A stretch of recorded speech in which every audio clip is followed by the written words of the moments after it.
Hi Ashan, really good session yesterday. Hope you found it helpful. Just going to run through a couple of points we discussed from the session. Firstly, in terms of the short game swing and setup, I like the fact you were nice and close to the golf ball on the left hand side, as we can see.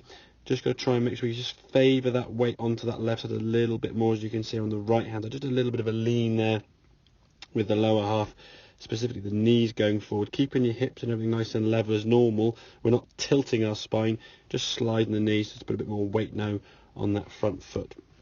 Now in terms of the swing, what we're going to try to avoid, if we sort of put a line down here through your body, as you were swinging back here on the left hand side, we can see the old famous lean back here onto that right side, keeping the head down a bit longer, and that's going to cause the club to bottom out a little bit early. Now if the lie is really good, you will hit a really good shot.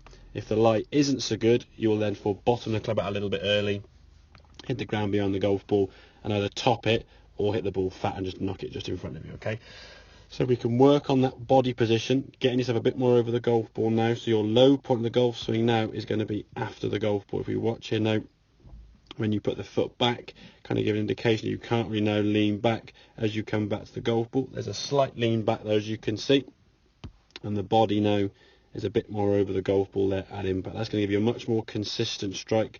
Head and body now swinging through together as one. Much more consistent movement, much more consistent distance control with a strike. And the body now kind of rotating around that left leg. Now in terms of slopes, as we discussed, obviously the slopes on the golf course can kind of vary in severity. If you've got kind of 3 or 4 slopes like this here now, if we're going into the sort of the most extreme one here at the top, you're probably looking to just try and get yourself balanced. So first and foremost, get your feet in position, just get yourself in a balanced position where you can actually make a swing, and then try and tilt your spine where possible. Obviously the swing is going to be a lot shorter.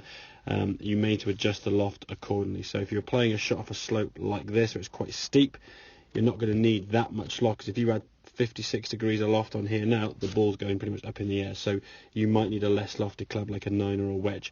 If the slope is a lot less severe, you can kind of play the shot normally, and that's obviously the same as well if we're going down slopes. Okay, so if we're going down a slope, you might add loft to the golf club to get the golf ball to come out with a little bit less, a little bit more trajectory than you ideally wanted. So work on the different shots around the green, play about with sort of slopes and how the different reaction off the club face you're going to get with a severe slope, both upwards and downwards, and I'm sure your short game and skills around the green will be much improved. So hope it'll make sense. Any questions, obviously give me a shout, and I will catch up with you soon. Cheers.